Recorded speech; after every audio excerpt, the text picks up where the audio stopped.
Hello again and welcome to this second part of this tax training. In this tutorial we see that our order total including and excluding tax are both set to $100. And we want to change this so that, for example, in this British example we have grand total set to £100 while the grand total excluding tax is 83 because we're paying a 20% tax rate here. We want to do the same in this example, but instead of a 20% tax rate, we're going to configure a 25% tax rate. And the reason for this is because we are shipping from Sweden. So if I go into Magento admin into stores configuration, we see that our default country is Sweden. And if you remember from the previous training, we have also set the default tax destination country to Sweden, so like this. And if I go to shipping settings, we see that the origin is also set to Sweden. This means that we are shipping from our warehouse in Sweden.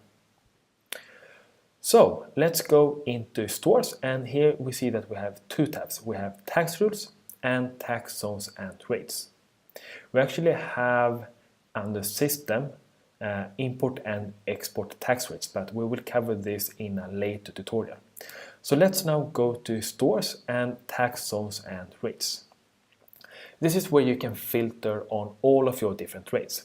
Here we can see that for United States, so if we are shipping to United States, we are paying these tax rates for these different states. And we are going to start by removing these tax rates. So we're going to delete this one.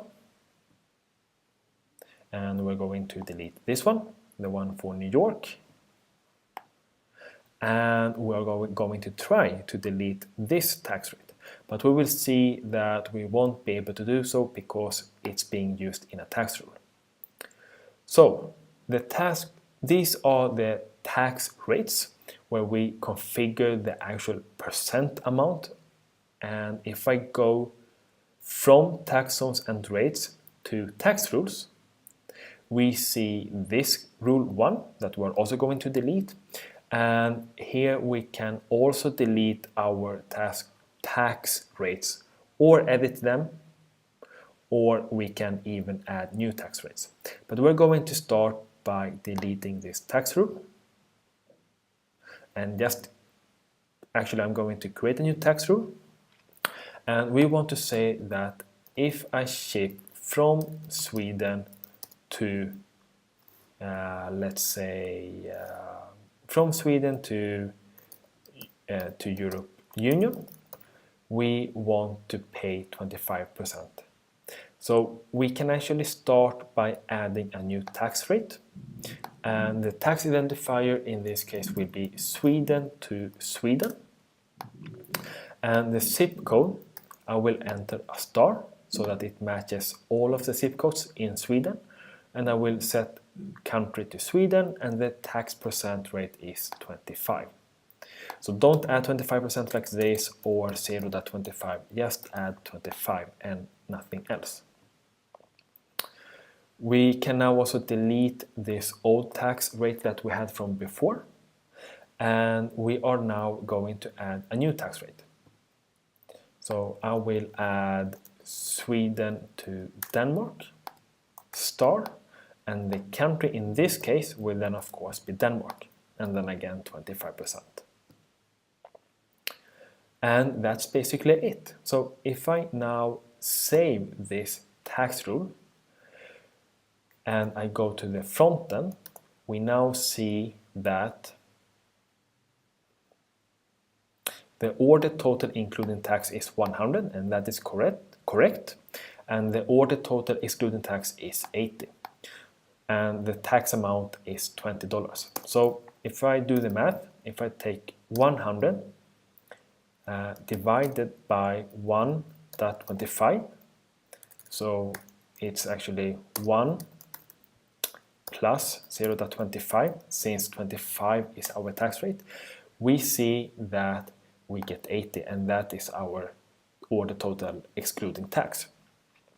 And 100 minus 20, sorry, 100 minus 80 is of course the amount of tax that we are paying to the government.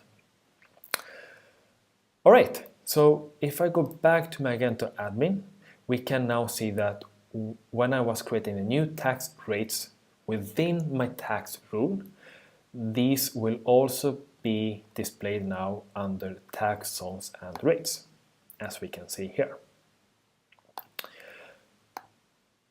Under the hood, we have a couple of additional settings, and we see here that the customer tax class is automatically set to retail customer, and the product tax class is taxable goods.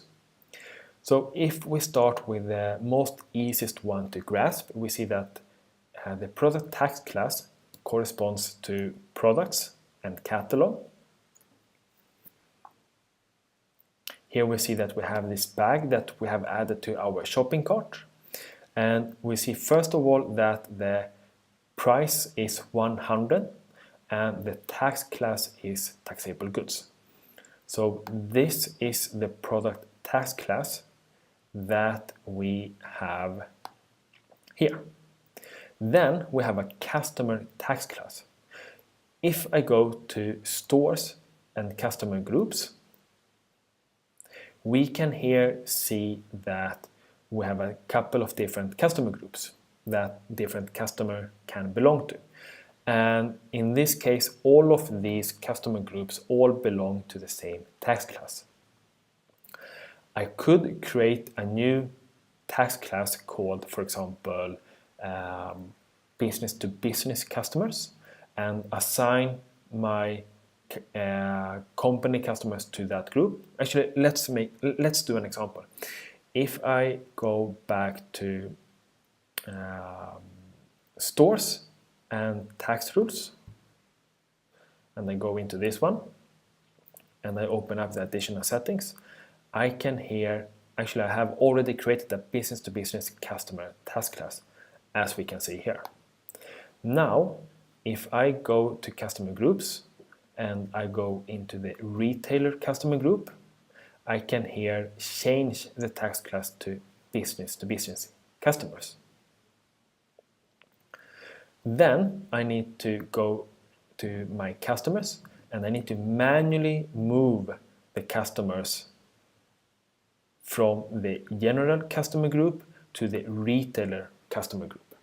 That means that this customer will have a customer tax class set to business.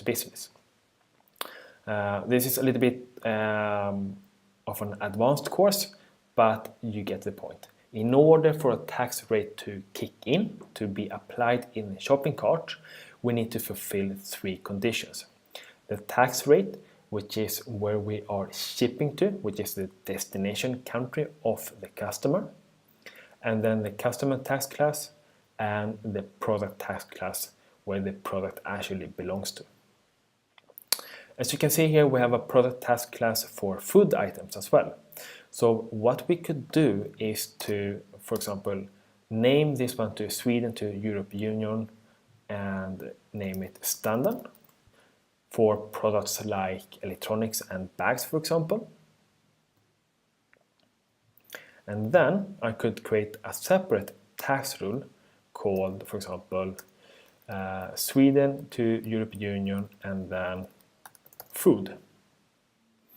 And then I would then, instead of choosing these 2 tax rates, I would create a new one. For example, I would name this one Sweden to Sweden food, and I would here set the rate percent to 12 and keep the country to Sweden. And then I would create the same one for Denmark. So I would call this one Sweden to Denmark food, add a star, and the destination country would be Denmark, and the rate percent might in this case be 11%. And I would then change the additional settings to only have food items.